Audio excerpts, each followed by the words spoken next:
ਭਾਰਤ ਅਤੇ ਸ਼੍ਰੀਲੰਕਾ ਦਰਮਿਆਨ ਮੁੜ ਫੈਰੀ ਸੇਵਾ ਦੀ ਸ਼ੁਰੂਆਤ। ਪ੍ਰਧਾਨ ਮੰਤਰੀ ਨੇ ਇਸ ਸ਼ੁਰੂਆਤ ਨੂੰ ਦੋਨਾਂ ਦੇਸ਼ਾਂ 'ਚ ਸੰਬੰਧ ਮਜ਼ਬੂਤ ਕਰਨ ਲਈ ਦੱਸਿਆ ਮਹੱਤਵਪੂਰਨ।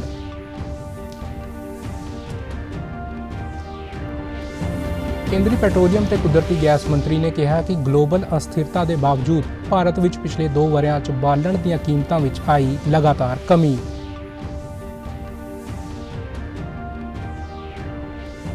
ਅਤੇ ਪੰਜਾਬ ਦੇ ਨਵੀਂ ਅਤੇ ਨਵਿਆਉਣਯੋਗ ਊਰਜਾ ਸਰੋਤ ਮੰਤਰੀ ਨੇ ਕਿਹਾ ਹੈ ਕਿ ਪੰਜਾਬ ਵਿੱਚ ਸਾਲ 2030 ਤੱਕ ਨਵਿਆਉਣਯੋਗ ਊਰਜਾ ਦੀ ਹਿੱਸੇਦਾਰੀ ਵਧਾਈ ਜਾਵੇਗੀ 30% ਤੱਕ।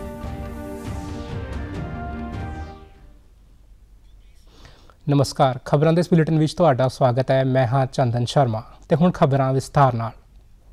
ਭਾਰਤ ਅਤੇ ਸ਼੍ਰੀਲੰਕਾ ਦਰਮਿਆਨ 40 ਵਰ੍ਹਿਆਂ ਬਾਅਦ ਫੈਰੀ ਸੇਵਾ ਮੁੜ ਸ਼ੁਰੂ ਹੋ ਗਈ ਹੈ। ਪ੍ਰਧਾਨ ਮੰਤਰੀ ਨਰਿੰਦਰ ਮੋਦੀ ਨੇ ਕਿਹਾ ਹੈ ਕਿ ਭਾਰਤ ਅਤੇ ਸ਼੍ਰੀਲੰਕਾ ਕੂਟਨੀਤਿਕ ਤੇ ਆਰਥਿਕ ਸੰਬੰਧਾਂ ਵਿੱਚ ਇੱਕ ਨਵੇਂ ਅਧਿਆਇ ਦੀ ਸ਼ੁਰੂਆਤ ਕਰ ਰਹੇ ਨੇ। ਉਹਨਾਂ ਨੇ ਇੱਕ ਵੀਡੀਓ ਸੰਦੇਸ਼ ਰਾਹੀਂ ਨਾਗਾਪਟਿਨਮ ਭਾਰਤ ਅਤੇ ਕਨਕੇ ਸੰਤੁਰਈ ਸ਼੍ਰੀਲੰਕਾ ਵਿਚਕਾਰ ਫੈਰੀ ਸੇਵਾਵਾਂ ਦੀ ਸ਼ੁਰੂਆਤ ਮੌਕੇ ਵਧਾਈ ਦਿੰਦਿਆਂ ਕਿਹਾ ਕਿ ਇਸ ਫੈਰੀ ਸੇਵਾ ਦੀ ਸ਼ੁਰੂਆਤ ਦੋਨਾਂ ਦੇਸ਼ਾਂ 'ਚ ਸੰਬੰਧਾਂ ਨੂੰ ਮਜ਼ਬੂਤ ਕਰਨ ਲਈ ਮਹੱਤਵਪੂਰਨ ਹੈ। Between Nagapattinam and Kanke Santurai is an important milestone in strengthening our relations. India and Sri Lanka share a deep history of culture, commerce and civilization. ਪ੍ਰਧਾਨ ਮੰਤਰੀ ਨੇ ਕਿਹਾ ਕਿ ਨਾਗਾਪਟਿਨਮ ਅਤੇ ਨੇੜਲੇ ਕਸਬੇ ਸ਼੍ਰੀਲੰਕਾ ਸਮੇਤ ਕਈ ਦੇਸ਼ਾਂ ਨਾਲ ਸਮੁੰਦਰੀ ਵਪਾਰ ਲਈ ਜਾਣੇ ਜਾਂਦੇ ਨੇ। ਉਹਨਾਂ ਨੇ ਕਈ ਪਿਛਲੀਆਂ ਗੱਲਾਂ ਦਾ ਜ਼ਿਕਰ ਵੀ ਆਪਣੇ ਸੰਬੋਧਨ ਦੌਰਾਨ ਕੀਤਾ। It's the central theme of this partnership. Connectivity is not only about bringing two cities closer, it also brings our countries closer, our people closer and our hearts closer. Video ਸੰਦੇਸ਼ ਰਾਹੀਂ ਸਮਾਗਮ ਵਿੱਚ ਸ਼੍ਰੀਲੰਕਾ ਦੇ ਰਾਸ਼ਟਰਪਤੀ ਰਾਨਿਲ ਵਿਕਰਮਾਸਿੰਘੇ ਨੇ ਫੈਰੀ ਸੇਵਾ ਨੂੰ ਮੁੜ ਸ਼ੁਰੂ ਕਰਨ ਲਈ ਭਾਰਤ ਦੀਆਂ ਪਹਿਲਕਦਮੀਆਂ ਤੇ ਖੁਸ਼ੀ ਜ਼ਾਹਰ ਕਰਦਿਆਂ ਪ੍ਰਧਾਨ ਮੰਤਰੀ ਮੋਦੀ ਦਾ ਧੰਨਵਾਦ ਕੀਤਾ। I discussed this matter with Prime Minister Modi and I must thank him and the Indian Shipping Corporation for the role they have played in re-establishing this connectivity. ਉਹਨਾਂ ਕਿਹਾ ਕਿ ਇਸ ਸੇਵਾ ਨਾਲ ਸ਼੍ਰੀਲੰਕਾ ਦੇ ਲੋਕਾਂ ਨਾਲ ਸੰਬੰਧਾਂ ਵਿੱਚ ਸੁਧਾਰ ਹੋਵੇਗਾ ਅਤੇ ਸ਼੍ਰੀਲੰਕਾ ਦੇ ਉੱਤਰੀ ਹਿੱਸੇ ਤੇ ਲੋਕ ਬੋਧ ਗਯਾ ਅਤੇ ਭਾਰਤ ਦੀਆਂ ਕਈ ਥਾਵਾਂ ਤੇ ਆ ਜਾ ਸਕਣਗੇ। ਲੋਕ ਸਭਾ ਦੇ ਸਪੀਕਰ ਓਮ ਬਿਰਲਾ ਨੇ ਅੱਜ ਨਵੀਂ ਦਿੱਲੀ ਵਿੱਚ 9ਵੇਂ G20 ਸੰਸਦੀ ਸਪੀਕਰਾਂ ਦੇ ਸੰਮੇਲਨ P20 ਦੇ ਸਮਾਪਤੀ ਸਮਾਰੋਹ ਨੂੰ ਸੰਬੋਧਨ ਕੀਤਾ। ਉਹਨਾਂ ਨੇ ਬ੍ਰਾਜ਼ੀਲ ਦੀ ਸੰਸਦ ਨੂੰ P20 ਪ੍ਰਧਾਨਗੀ ਸੌਂਪਦਿਆਂ ਆਗਾਮੀ G20 ਦੀ ਪ੍ਰਧਾਨਗੀ ਲਈ ਬ੍ਰਾਜ਼ੀਲ ਨੂੰ ਵਧਾਈ ਦਿੱਤੀ। ਉਹਨਾਂ ਕਿਹਾ ਕਿ ਇਹ ਮਾਣ ਦੀ ਗੱਲ ਹੈ ਕਿ P20 ਦੇ ਸਿਖਰ ਸੰਮੇਲਨ ਦੌਰਾਨ ਸਾਰੇ ਸੰਸਦ ਮੈਂਬਰਾਂ ਨੇ ਸਾਂਝਾ ਬਿਆਨ ਅਪਣਾਇਆ ਜੋ ਸੰਸਦਾਂ ਦੀ ਸਾਂਝੀ ਵਚਨਬੱਧਤਾ ਨੂੰ ਦਰਸਾਉਂਦਾ ਹੈ। ਉਹਨਾਂ ਕਿਹਾ ਕਿ ਕਾਨਫਰੰਸ ਵਿੱਚ ਮੌਜੂਦਾ ਗਲੋਬਲ ਚੁਣੌਤੀਆਂ ਬਾਰੇ ਚਰਚਾ ਹੋਈ ਅਤੇ ਲੋਕਾਂ ਦੇ ਕਲਿਆਣ ਦੇ ਵਿਸ਼ੇ ਤੇ ਵੱਡਮੁੱਲੇ ਵਿਚਾਰ ਰੱਖੇ ਗਏ। मैं आपका पुनः भारत आगमन पर स्वागत करने तथा जन कल्याण के विषयों पर आपने जो चर्चा की, संवाद भी किया, जो बहुमूल्य बातें आपने की, हम सब उसको लेकर आगे चलेंगे और अपनी अपनी संसदों के अंदर जन कल्याण का काम निरंतर इसी गति से करते रहेंगे। P20 ਦੇ ਅੱਜ ਆਖਰੀ ਦਿਨ ਦੀ ਮੀਟਿੰਗ ਵਿੱਚ ਲਿੰਗ ਸਮਾਨਤਾ, ਮਹਿਲਾ ਵਿਕਾਸ ਨਾਲ ਮਹਿਲਾਵਾਂ ਦੀ ਅਗਵਾਈ ਵਿੱਚ ਵਿਕਾਸ ਅਤੇ ਜਨਤਕ ਡਿਜੀਟਲ ਮੰਚਾਂ ਰਾਹੀਂ ਲੋਕਾਂ ਦੇ ਜੀਵਨ ਵਿੱਚ ਬਦਲਾਅ ਵਿਸ਼ੇ ਤੇ ਚਰਚਾ ਕੀਤੀ ਜਾ ਰਹੀ ਹੈ। ਉਪ ਰਾਸ਼ਟਰਪਤੀ ਅਤੇ ਰਾਜ ਸਭਾ ਦੇ ਸਪੀਕਰ ਜਗਦੀਪ ਧਨਖੜ ਨੇ P20 ਸੰਮੇਲਨ ਦੇ ਡੈਲੀਗੇਟਾਂ ਦੇ ਸਨਮਾਨ ਵਿੱਚ ਦੁਪਹਿਰ ਦੇ ਖਾਣੇ ਦੀ ਮੇਜ਼ਬਾਨੀ ਵੀ ਕੀਤੀ। ਕੇਂਦਰੀ ਮਕਾਨ ਉਸਾਰੀ ਅਤੇ ਸ਼ਹਿਰੀ ਮਾਮਲਿਆਂ ਤੇ ਪੈਟਰੋਲੀਅਮ ਤੇ ਕੁਦਰਤੀ ਗੈਸ ਮੰਤਰੀ ਹਰਦੀਪ ਸਿੰਘ ਪੁਰੀ ਨੇ ਚੰਡੀਗੜ੍ਹ ਦੇ ਸੈਕਟਰ 26 ਦੇ ਸ੍ਰੀ ਗੁਰੂ ਗੋਬਿੰਦ ਸਿੰਘ ਕਾਲਜ ਵਿੱਚ ਮੀਡੀਆ ਨਾਲ ਗੱਲਬਾਤ ਦੌਰਾਨ ਕਿਹਾ ਹੈ ਕਿ ਗਲੋਬਲ ਅਸਥਿਰਤਾ ਦੇ ਬਾਵਜੂਦ ਭਾਰਤ ਵਿੱਚ ਪਿਛਲੇ 2 ਵਰ੍ਹਿਆਂ 'ਚ ਬਾਲਣ ਦੀਆਂ ਕੀਮਤਾਂ ਵਿੱਚ ਲਗਾਤਾਰ ਕਮੀ ਆਈ ਹੈ। ਕੇਂਦਰੀ ਮੰਤਰੀ Punjab university zonal youth and heritage festival 2023 ਮੌਕੇ ਮੁੱਖ ਮਹਿਮਾਨ ਵਜੋਂ ਕਾਲਜ ਕੈਂਪਸ ਪਹੁੰਚੇ। ਉਹਨਾਂ ਦਾ ਨਿੱਘਾ ਸਵਾਗਤ ਕੀਤਾ ਗਿਆ। ਕੇਂਦਰੀ ਮੰਤਰੀ ਨੇ ਫੈਸਟੀਵਲ ਦੇ ਵਿਸ਼ੇ ਇੱਕ ਧਰਤੀ, ਇੱਕ ਪਰਿਵਾਰ, ਇੱਕ ਭਵਿੱਖ ਤੇ ਬੋਲਦਿਆਂ ਮਨੁੱਖਤਾ ਦੇ ਆਪਸੀ ਤਾਲਮੇਲ ਅਤੇ ਸਾਮੂਹਿਕ ਜ਼ਿੰਮੇਵਾਰੀ ਨੂੰ ਹੋਰ ਟਿਕਾਊ ਬਣਾਉਣ ਬਾਰੇ ਵਿਚਾਰ ਸਾਂਝੇ ਕੀਤੇ। ਕੇਂਦਰੀ ਮੰਤਰੀ ਨੇ ਜ਼ੀਰੋ ਲਿਟਰ ਕੈਂਪਸ ਅਤੇ ਲੈਸ ਪਲਾਸਟਿਕ, ਮੋਰ ਗ੍ਰੀਨ ਦੀਆਂ ਵਾਤਾਵਰਣ ਪੱਖੀ ਪਹਿਲ ਕਦਮੀਆਂ ਦੀ ਸ਼ਲਾਘਾ ਵੀ ਕੀਤੀ।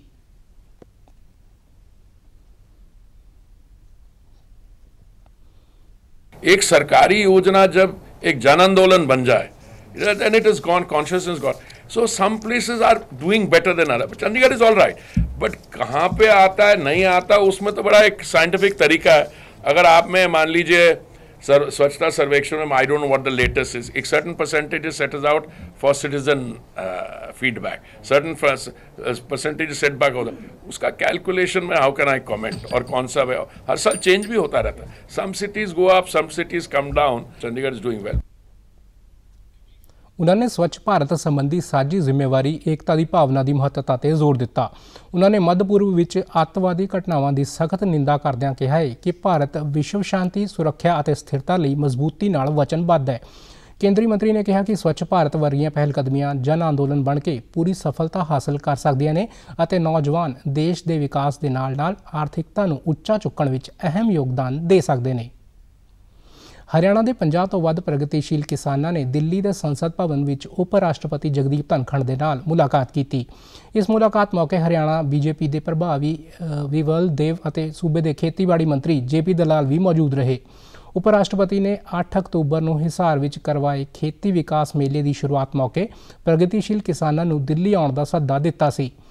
ਇਸੇ ਸੱਦੇ ਸਦਕਾ ਇਹ ਪ੍ਰਗਤੀਸ਼ੀਲ ਕਿਸਾਨ ਸੰਸਦ ਭਵਨ ਪਹੁੰਚੇ।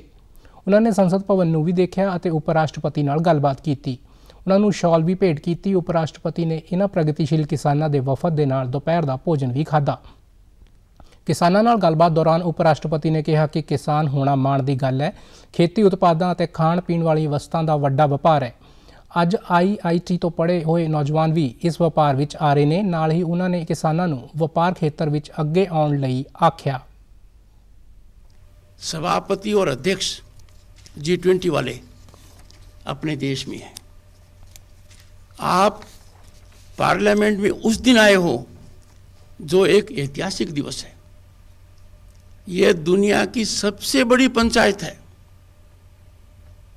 इस पंचायत में आज सही हकदार आया है। ਉਹਨਾਂ ਨੇ ਕਿਸਾਨਾਂ ਨੂੰ ਸਮੂਹ ਬਣਾ ਕੇ ਦੁੱਧ ਉਤਪਾਦਨ ਖੇਤਰ ਵਿੱਚ ਕਾਰਜ ਕਰਨ ਲਈ ਵੀ ਉਤਸ਼ਾਹਿਤ ਕੀਤਾ। ਉਹਨਾਂ ਕਿਹਾ ਕਿ ਦੁੱਧ, ਦਹੀਂ ਆਦਿ ਦੀ ਪੈਦਾਵਾਰ ਨਾਲ ਕਿਸਾਨ ਦੀ ਆਮਦਨ ਵਿੱਚ ਵਾਧਾ ਹੋਵੇਗਾ। बुद्ध वर्ग, शिक्षित वर्ग, व्यापारी वर्ग दूध का व्यापार करता है, सब्जी का व्यापार करता है, एग्रीकल्चर प्रोड्यूस का व्यापार करता है। किसान और किसान के बच्चियों को इसमें आगे आना चाहिए। ਉਪ ਰਾਸ਼ਟਰਪਤੀ ਨੂੰ ਮਿਲਣ ਗਏ ਕਿਸਾਨਾਂ ਨੂੰ ਸੂਬਾ ਸਰਕਾਰ ਵੱਲੋਂ ਖੇਤੀਬਾੜੀ, ਬਾਗਬਾਨੀ, ਡੇਅਰੀ ਅਤੇ ਮੱਛੀ ਪਾਲਣ ਖੇਤਰ ਵਿੱਚ ਨਵੀਆਂ ਤਕਨੀਕਾਂ ਦੇ ਇਸਤੇਮਾਲ ਲਈ ਸਨਮਾਨਿਤ ਵੀ ਕੀਤਾ ਗਿਆ ਹੈ। ਪੰਜਾਬ ਦੇ ਨਵੀਂ ਅਤੇ ਨਵਿਆਉਣਯੋਗ ਊਰਜਾ ਸਰੋਤ ਮੰਤਰੀ ਅਮਨ ਅਰੋੜਾ ਨੇ ਕਿਹਾ ਹੈ ਕਿ ਪੰਜਾਬ ਵਿੱਚ ਸਾਲ 2030 ਤੱਕ ਨਵਿਆਉਣਯੋਗ ਊਰਜਾ ਦੀ ਹਿੱਸੇਦਾਰੀ 30% ਤੱਕ ਵਧਾਈ ਜਾਵੇਗੀ। ਕੈਬਨਿਟ ਮੰਤਰੀ ਨੇ ਪੰਜਾਬ ਊਰਜਾ ਵਿਕਾਸ ਏਜੰਸੀ ਵੱਲੋਂ ਊਰਜਾ ਕੁਸ਼ਲਤਾ ਲਈ ਨਿਵੇਸ਼ ਬਾਜ਼ਾਰ ਵਿਸ਼ੇ ਤੇ ਕਰਵਾਈ ਇੱਕ ਦਿਨਾ ਕਾਨਫਰੰਸ ਕਮ ਪ੍ਰਦਰਸ਼ਨੀ ਉਦਘਾਟਨ ਦਾ ਕੀਤਾ। ਮੌਕੇ 'ਤੇ ਇਹ ਗੱਲ ਆਖੀ ਕਿ ਕਾਨਫਰੰਸ ਕਮ ਪ੍ਰਦਰਸ਼ਨੀ ਦਾ ਉਦੇਸ਼ ਊਰਜਾ ਕੁਸ਼ਲਤਾ ਪ੍ਰੋਜੈਕਟਾਂ ਨਾਲ ਸੰਬੰਧਿਤ ਉਦਯੋਗਾਂ ਅਤੇ MSMEs ਵਿੱਚ ਨਿਵੇਸ਼ ਦੀਆਂ ਸੰਭਾਵਨਾਵਾਂ ਬਾਰੇ ਵਿਚਾਰ ਚਰਚਾ ਕਰਨਾ ਹੈ।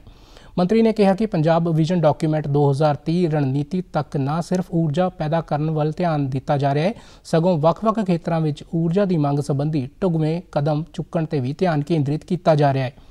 ਕੈਬਨਿਟ ਮੰਤਰੀ ਨੇ ਸੂਬੇ ਵਿੱਚ ਉਦਯੋਗਾਂ ਅਤੇ MSMEs ਵਿੱਚ ਊਰਜਾ ਕੁਸ਼ਲਤਾ ਅਤੇ ਨਵੀਨ ਊਰਜਾ ਕੁਸ਼ਲ ਤਕਨੀਕਾਂ ਨੂੰ ਲਾਗੂ ਕਰਨ ਦੇ ਮਹੱਤਵ ਤੇ ਵੀ ਜ਼ੋਰ ਦਿੱਤਾ ਹੈ। ਇਸ ਮੌਕੇ ਪ੍ਰਦਰਸ਼ਨੀ ਦੌਰਾਨ ਕੁਝ ਪ੍ਰਮੁੱਖ ਕੰਪਨੀਆਂ ਵੱਲੋਂ ਆਪਣੇ ਊਰਜਾ ਕੁਸ਼ਲ ਉਤਪਾਦਾਂ ਦਾ ਪ੍ਰਦਰਸ਼ਨ ਵੀ ਕੀਤਾ ਗਿਆ। ਪੰਜਾਬ ਦੇ ਪੇਂਡੂ ਵਿਕਾਸ ਅਤੇ ਪੰਚਾਇਤੀ ਮੰਤਰੀ ਲਾਲਜੀਤ ਸਿੰਘ ਭੁੱਲਰ ਨੇ ਵਿਭਾਗ ਵਿੱਚ ਤਕਰੀਬਨ 121 ਕਰੋੜ ਰੁਪਏ ਦੇ ਵੱਡੇ ਘਪਲੇ ਨੂੰ ਬੇਨਕਾਬ ਕੀਤਾ ਹੈ। ਉਹਨਾਂ ਨੇ ਵਿਭਾਗ ਦੇ ਲਗਭਗ 12 ਅਧਿਕਾਰੀਆਂ ਸਮੇਤ 6 ਸਰਪੰਚਾਂ ਨੂੰ ਤੁਰੰਤ ਚਾਰਜਸ਼ੀਟ ਕਰਨ ਦੇ ਹੁਕਮ ਦਿੰਦਿਆਂ ਇਸ ਘਪਲੇ ਦੀ ਅਗਲੀ ਜਾਂਚ ਵਿਜੀਲੈਂਸ ਬਿਊਰੋ ਨੂੰ ਸੌਂਪਣ ਲਈ ਕਿਹਾ ਹੈ। ਉਹਨਾਂ ਕਿਹਾ ਕਿ ਬਲਾਕ ਲੁਧਿਆਣਾ 2 ਤਹਿਤ ਪੈਂਦੇ ਪਿੰਡ ਸਲੇਮਪੁਰ, ਸੇਖੇਵਾਲ, ਸਲਕੀਆਣਾ, ਬੌਂਕੜ ਗੁਜਰਾ, ਕੜੀਆਣਾ ਖੁਰਦ ਅਤੇ ਧਨਾ ਨੱਸੂ ਦੀ ਸੈਂਕੜੇ ਏਕੜ ਜ਼ਮੀਨ ਐਕਵਾਇਰ ਹੋਣ ਤੇ ਇਹਨਾਂ ਗ੍ਰਾਮ ਪੰਚਾਇਤਾਂ ਨੂੰ 252.94 ਕਰੋੜ ਰੁਪਏ ਦੀ ਅਵਾਰਡ ਰਾਸ਼ੀ ਹਾਸਲ ਹੋਈ ਸੀ। ਪਰ ਵਿਭਾਗ ਦੇ ਕੁਝ ਭ੍ਰਿਸ਼ਟ ਅਫਸਰਾਂ ਅਤੇ ਕਰਮਚਾਰੀਆਂ ਵੱਲੋਂ ਸਰਪੰਚਾਂ ਨਾਲ ਮਿਲ ਕੇ ਇਸ ਰਾਸ਼ੀ ਵਿੱਚੋਂ 120.87 ਕਰੋੜ ਰੁਪਏ ਕਢਵਾ ਲਏ ਗਏ। ਉਹਨਾਂ ਦੱਸਿਆ ਕਿ ਮਾਮਲਾ ਧਿਆਨ ਵਿੱਚ ਆਉਣ ਤੋਂ ਬਾਅਦ ਜਾਂਚ ਦੇ ਹੁਕਮ ਦਿੱਤੇ ਗਏ ਨੇ ਅਤੇ ਜੁਆਇੰਟ ਡਾਇਰੈਕਟਰ ਪੱਧਰ ਦੀ ਜਾਂਚ ਕਰਵਾਈ ਜਾਏਗੀ। ਉਹਨਾਂ ਕਿਹਾ ਹੈ ਕਿ ਸਰਕਾਰ ਵੱਲੋਂ ਭ੍ਰਿਸ਼ਟਾਚਾਰ ਖਿਲਾਫ ਕਾਰਵਾਈ ਜਾਰੀ ਹੈ ਅਤੇ ਹੁਣ ਤੱਕ ਦੀ ਜਾਂਚ ਵਿੱਚ ਨਾਮਜ਼ਦ ਅਧਿਕਾਰੀਆਂ ਅਤੇ ਸਰਪੰਚਾਂ ਕੋਲੋਂ ਬਿਨਾਂ ਪ੍ਰਵਾਨਗੀ ਖਰਚ ਕੀਤੀ ਗਈ ਰਕਮ ਵਸੂਲਣ ਦੀ ਕਾਰਵਾਈ ਸ਼ੁਰੂ ਕਰ ਦਿੱਤੀ ਗਈ ਹੈ। ਹਰਿਆਣਾ ਦੇ ਗ੍ਰਹਿ ਅਤੇ ਸਿਹਤ ਮੰਤਰੀ ਅਨਿਲ ਵਿਜ ਨੇ ਚੰਡੀਗੜ੍ਹ ਵਿੱਚ ਹਰਿਆਣਾ ਰਾਜ ਉਦਯੋਗਿਕ ਬੁਨਿਆਦੀ ਢਾਂਚਾ ਵਿਕਾਸ ਨਿਗਮ, ਸਥਾਨਕ ਸਰਕਾਰਾਂ ਅਤੇ ਉਦਯੋਗ ਤੇ ਵਣਜ ਵਿਭਾਗ ਦੇ ਅਧਿਕਾਰੀਆਂ ਨਾਲ ਸਮੀਖਿਆ ਮੀਟਿੰਗ ਕੀਤੀ। ਮੀਟਿੰਗ ਵਿੱਚ ਅੰਬਾਲਾ ਉਦਯੋਗਿਕ ਖੇਤਰ ਦੀ ਐਸੋਸੀਏਸ਼ਨ ਦੇ ਅਹੁਦੇਦਾਰ ਵੀ ਸ਼ਾਮਲ ਹੋਏ। ਅਨਿਲ ਵਿਜ ਨੇ ਕਿਹਾ ਕਿ ਲੰਘੀ ਮੌਨਸੂਨ ਦੀ ਵਰਖਾ ਅਤੇ ਪਹਾੜਾਂ ਵਿੱਚ ਹੋਈ ਵਾਧੂ ਵਰਖਾ ਕਾਰਨ ਅੰਬਾਲਾ ਦੇ ਉਦਯੋਗਿਕ ਖੇਤਰ ਵਿੱਚ ਟਾਂਗਰੀ ਨਦੀ ਦੇ ਪਾਣੀ ਨੇ ਕਾਫੀ ਨੁਕਸਾਨ ਕੀਤਾ ਹੈ। ਇਸ ਕੁਦਰਤੀ ਆਫਤ ਨੂੰ ਦੇਖਦੇ ਹੋਏ ਉਹਨਾਂ ਨੇ ਅਧਿਕਾਰੀਆਂ ਨੂੰ ਅੰਬਾਲਾ ਦੇ ਇਸ ਖੇਤਰ ਨੂੰ ਹੜ੍ਹ ਤੋਂ ਬਚਾਉਣ ਲਈ ਇੱਕ ਵਿਆਪਕ ਯੋਜਨਾ ਤਿਆਰ ਕਰਨ ਦੇ ਹੁਕਮ ਦਿੱਤੇ ਤਾਂ ਜੋ ਭਵਿੱਖ ਵਿੱਚ ਅਜਿਹੀ ਕੁਦਰਤੀ ਆਫਤ ਸਮੇਂ ਇਸ ਇਲਾਕੇ ਨੂੰ ਨੁਕਸਾਨ ਤੋਂ ਬਚਾਇਆ ਜਾ ਸਕੇ। ਉਹਨਾਂ ਨੇ ਅਧਿਕਾਰੀਆਂ ਨੂੰ ਅੰਬਾਲਾ ਦੇ ਉਦਯੋਗਿਕ ਖੇਤਰ ਦੀਆਂ ਸੜਕਾਂ, ਡਰੇਨੇਜ ਸਿਸਟਮ ਨਾਲ ਬਿਜਲੀ ਆਦਿ ਦੀ ਪੁਖਤਾ ਵਿਵਸਥਾ ਦੇ ਹੁਕਮ ਦਿੱਤੇ ਨੇ। ਉਹਨਾਂ ਨੇ ਪਲਾਟ ਜ਼ੋਨਿੰਗ ਦੇ ਸੰਬੰਧ ਵਿੱਚ ਕਿਹਾ ਹੈ ਕਿ ਇਸ ਲਈ ਕੈਬਨਿਟ ਸਬ ਕਮੇਟੀ ਬਣਾ ਕੇ ਜਾਂਚ ਕੀਤੀ ਜਾਵੇਗੀ। ਚੰਡੀਗੜ੍ਹ ਨਗਰ ਨਿਗਮ ਵੱਲੋਂ ਪੀਜੀਆਈ ਵਿੱਚ ਲੰਘੀ 10 ਅਕਤੂਬਰ ਨੂੰ ਹੋਈ ਅੱਗ ਲੱਗਣ ਦੀ ਘਟਨਾ ਮੌਕੇ ਬਚਾਅ ਕਰਨ ਵਾਲੇ ਫਾਇਰ ਫਾਈਟਰਾਂ ਦਾ ਸਨਮਾਨ ਕੀਤਾ ਗਿਆ। ਸੈਕਟਰ 21 ਦੇ ਕਮਿਊਨਿਟੀ ਸੈਂਟਰ ਵਿੱਚ ਕੱਲ੍ਹ ਸ਼ਾਮ ਹੋਏ ਸਨਮਾਨ ਸਮਾਗਮ ਦੌਰਾਨ 66 ਫਾਇਰਮੈਨਾਂ ਨੂੰ ਨਗਰ ਨਿਗਮ ਨੇ ਸਨਮਾਨਿਤ ਕੀਤਾ। ਸ਼ਹਿਰ ਦੇ ਮੇਅਰ ਅਨੂਪ ਗੁਪਤਾ ਅਤੇ ਨਗਰ ਨਿਗਮ ਦੀ ਕਮਿਸ਼ਨਰ ਅਨੰਦਿਤਾ ਮਿੱਤਰਾ ਸਮੇਤ ਹੋਰ ਅਧਿਕਾਰੀ ਵੀ ਇਸ ਮੌਕੇ ਹਾਜ਼ਰ ਸਨ। ਮੇਅਰ ਨੇ ਕਿਹਾ ਕਿ ਪੀਜੀਆਈ ਵਿੱਚ ਪਿਛਲੇ ਦਿਨੀ ਰਾਤ ਸਮੇਂ ਵਾਪਰੀ ਅੱਗ ਲੱਗਣ ਦੀ ਘਟਨਾ ਦੌਰਾਨ ਗੰਭੀਰ ਖਤਰੇ ਦਾ ਸਾਹਮਣਾ ਕਰਦੇ ਹੋਏ ਫਾਇਰ ਫਾਈਟਰਾਂ ਨੇ ਆਪਣੀ ਜਾਨ ਦੀ ਪਰਵਾਹ ਨਾ ਕਰੇ ਬਿਨਾਂ 400 ਤੋਂ ਵੱਧ ਮਰੀਜ਼ਾਂ ਅਤੇ ਹੋਰ ਲੋਕਾਂ ਨੂੰ ਸੁਰੱਖਿਅਤ ਬਾਹਰ ਕੱਢਿਆ, ਜੋ ਕਿ ਸ਼ਲਾਘਾਯੋਗ ਹੈ।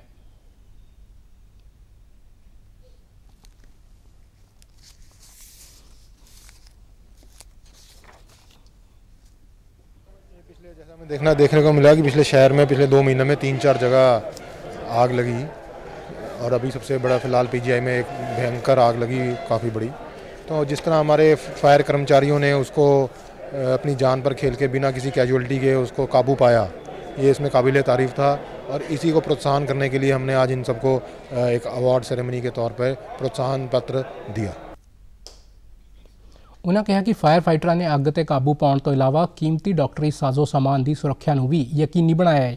ਉਹਨਾਂ ਕਿਹਾ ਕਿ ਇਸ ਨਾਜ਼ੁਕ ਸਥਿਤੀ ਮੌਕੇ ਫਾਇਰ ਅਫਸਰ ਅਤੇ ਫਾਇਰ ਕਰੂ ਦੇ ਮੈਂਬਰਾਂ ਨੇ ਬੇਮਿਸਾਲ ਬਹਾਦਰੀ ਅਤੇ ਦ੍ਰਿੜਤਾ ਦਾ ਪ੍ਰਦਰਸ਼ਨ ਕੀਤਾ ਹੈ, ਜੋ ਕਿ ਸਨਮਾਨਯੋਗ ਹੈ। ਆਪਰੇਸ਼ਨ ਅਜੇ ਤਹਿਤ ਇਜ਼ਰਾਈਲ ਤੋਂ 235 ਭਾਰਤੀ ਨਾਗਰਿਕਾਂ ਨੂੰ ਲੈ ਕੇ ਅੱਜ ਸਵੇਰੇ ਦੂਜਾ ਹਵਾਈ ਜਹਾਜ਼ ਨਵੀਂ ਦਿੱਲੀ ਪਹੁੰਚਿਆ। ਵਿਦੇਸ਼ ਰਾਜ ਮੰਤਰੀ ਡਾਕਟਰ ਰਾਜਕੁਮਾਰ ਰੰਜਨ ਸਿੰਘ ਨੇ ਇੰਦਰਾ ਗਾਂਧੀ ਕੌਮਾਂਤਰੀ ਹਵਾਈ ਅੱਡੇ ਤੇ ਇਹਨਾਂ ਯਾਤਰੀਆਂ ਦਾ ਸਵਾਗਤ ਕੀਤਾ।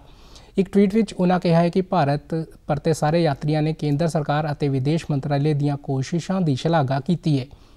ਕੱਲ੍ਹ ਆਪਰੇਸ਼ਨ ਅਜੇ ਦੀ ਪਹਿਲੀ ਉਡਾਨ ਰਾਹੀਂ 212 ਭਾਰਤੀ ਨਾਗਰਿਕਾਂ ਨੂੰ ਇਜ਼ਰਾਈਲ ਤੋਂ ਦਿੱਲੀ ਲਿਆਂਦਾ ਗਿਆ ਸੀ। ਕੇਂਦਰੀ ਵਿਦੇਸ਼ ਮੰਤਰੀ ਡਾਕਟਰ ਸੁਬਰਮਨੀਅਮ ਜੈਸ਼ੰਕਰ ਨੇ ਭਾਰਤੀ ਵਾਪਸੀ ਦੇ ਚਾਹਵਾਨ ਭਾਰਤੀ ਨਾਗਰਿਕਾਂ ਲਈ ਆਪਰੇਸ਼ਨ ਅਜੇ ਦਾ ਐਲਾਨ ਕੀਤਾ ਸੀ।